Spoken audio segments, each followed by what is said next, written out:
Today we're going to learn how to strip a wire, and we're going to learn how to crimp a wire. We have an all-in-one tool that you may have laying around in your toolbox out in the garage, and then we have some other specialized tools that we'll be using today. You take the wire. There's a 12 gauge, which says right on the side here it's 12 AWG.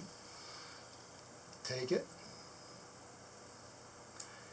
and clamp it down where it says number 12, and that strips the wire.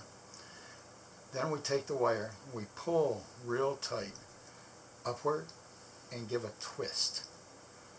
Then on the most common connector that we're going to be using, we take, and it's meant for 12 to 10 gauge wire, we take it and then we make sure it goes inside completely as far as it can go.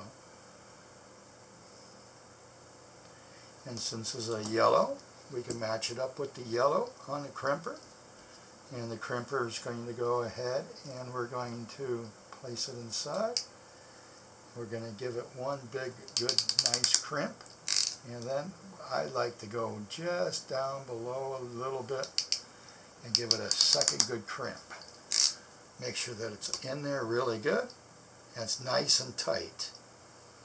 Then we're going to go ahead and take our heat gun that I had suggested, powered by our other generator. And these, if you buy the connectors that I purchased,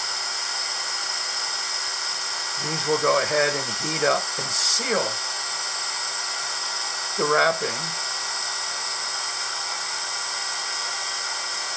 completely around the cable to make a nice, good, tight, uniform fit. As you can see, it's all complete.